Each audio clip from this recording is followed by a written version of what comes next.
Oke ya, assalamualaikum warahmatullahi wabarakatuh.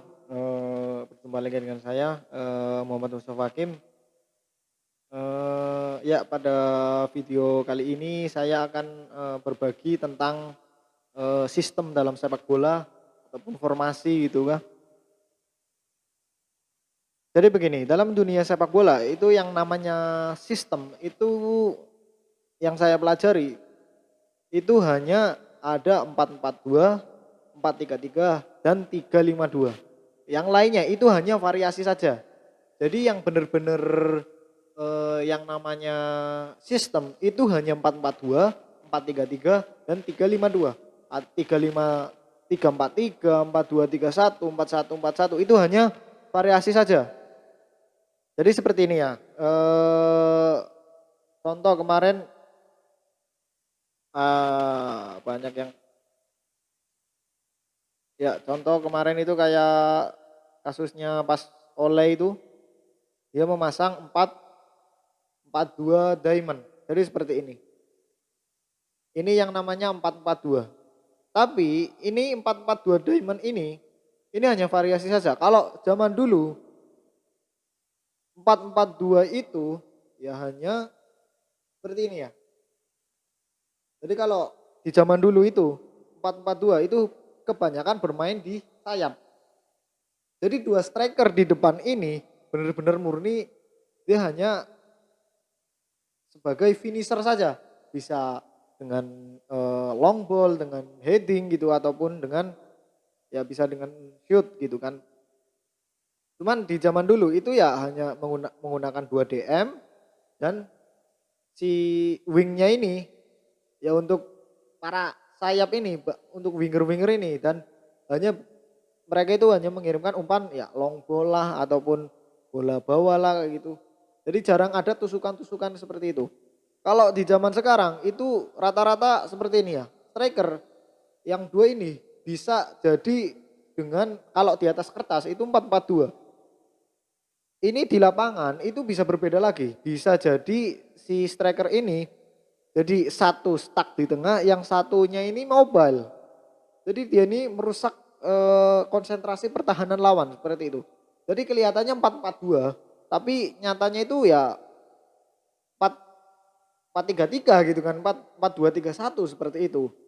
Jadi yang nomor nomor 10 ini yang striker yang kedua ini, yang kalau di atas kertas itu striker yang kedua itu dia mobile, bisa ke kanan, bisa ke kiri, bisa ke bawah kayak gitu bergantian kayak gitu. Ataupun jadi seperti ini. Yang namanya 4-4-2 diamond yang kemarin sempat rame di media sosial pas MU lawan Red Bull. Ini 4-4-2. Ini 4-4-2 diamond. Ini ya kalau dari sistem yang 4-4-2 ini cuma variasi saja dari formasi 4-4-2 gitu. Ini tetap 4-4-2 meskipun 4-1 4-1 2-1-2 gitu kan. Tapi ini tetap kalau sistem itu tetap 4-4-2 seperti itu. Jadi kalau dalam sepak bola itu kan berubah terus, dynamic gitu, very dynamic. Selalu berubah-ubah gitu kan. Kalau zaman dulu 4-4-2 hanya mengandalkan winger itu yang supply bola dari wing itu kan. Jadi kalau pas contoh lah pas lawan MU lawan Leipzig itu kan di atas kertas ini 4-4-2.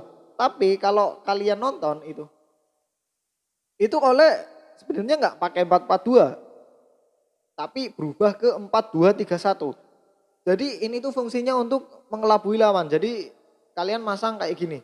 4-4-2 diamond. Ini biasanya kan bermain melalui tengah gitu kan. Melalui tengah. Jadi kebanyakan main di tengah. Jadi lawan mungkin akan menginstruksikan supaya back tengah mereka itu menyerang melalui sayap. Karena apa? Jika MU benar-benar bermain dengan 4-4-2 ini, lawan yang mengetahuinya dia akan fokus ke tengah. Jadi ada space kosong di pinggir. Namun nyatanya yang terjadi itu seperti ini. Jadi ini contoh lah ya, ini Pogba, Fred, McTominay, Bruno, depannya si Rashford dan Greenwood gitu. Ini seperti ini kan ya, 4-4-2. Ini bisa jadi seperti ini. Rashfordnya di tengah, Greenwood-nya geser ke kanan, Bruno-nya geser ke tengah, Pogba naik ke nomor 10 ataupun playmaker, keduanya di DM-nya ada Fred dan McTominay seperti ini. Jadi lawan itu akan mengira United itu bakal main melalui jalur tengah. Padahal dia itu menggunakan 4-3-3. Kalau kalian mengamati ya pas pertandingan itu contoh ya, contoh pas pertandingan MU melawan Leipzig itu saya juga kaget sendiri gitu.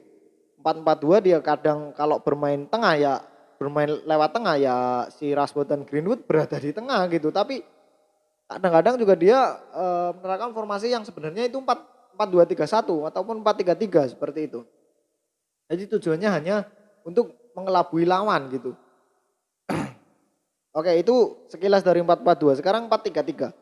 Kalau zaman dulu 4-3-3 itu seperti ini ya. Ya, ini 4-3-3. Ini adalah sistem dasarnya dari 4-3-3. Seperti itu.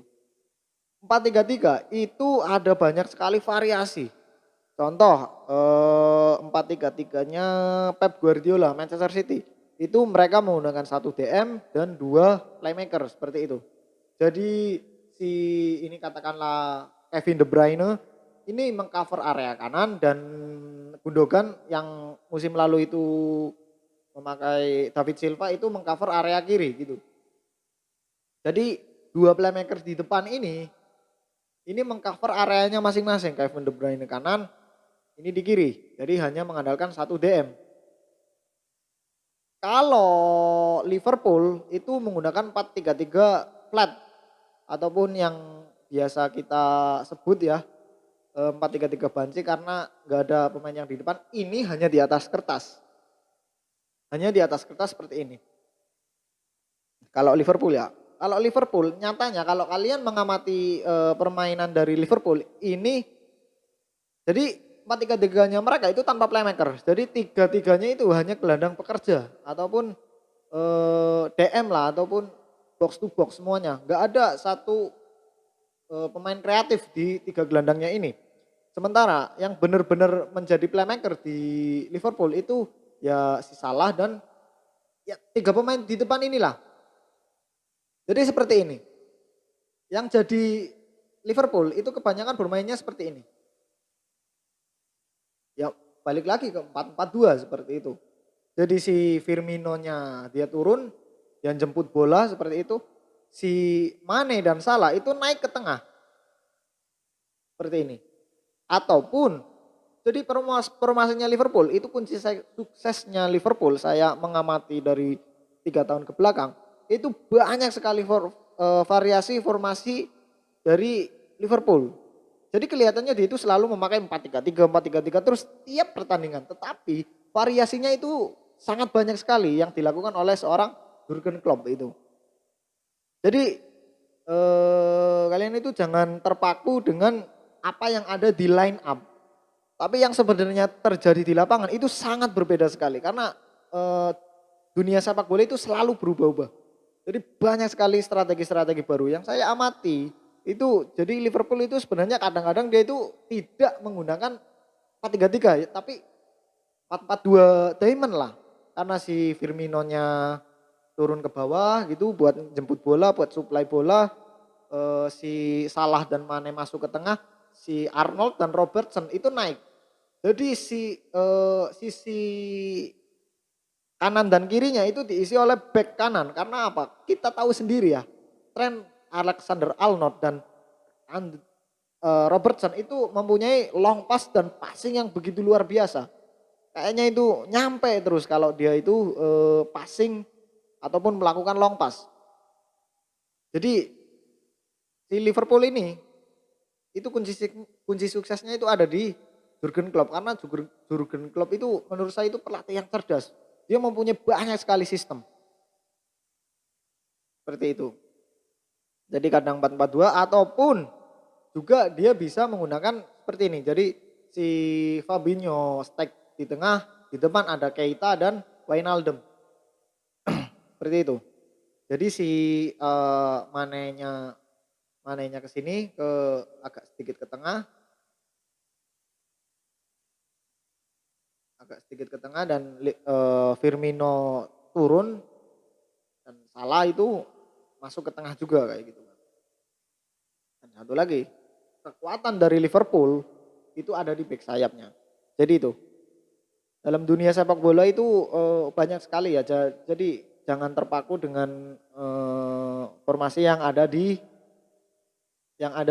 line up.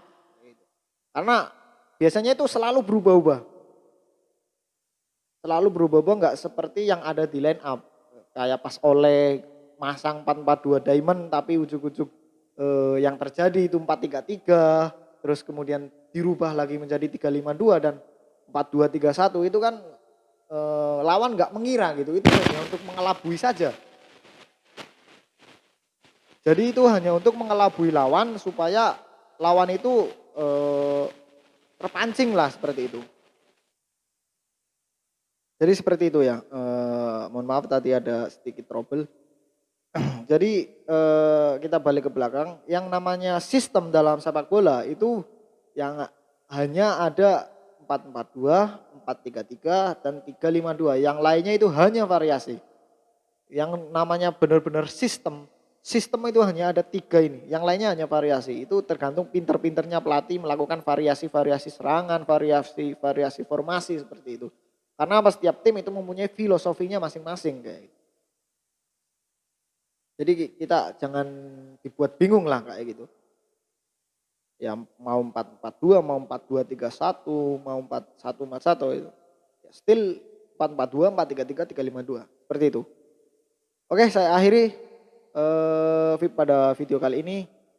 Semoga apa yang saya sharing bermanfaat. Saya akhiri. Assalamualaikum warahmatullahi wabarakatuh.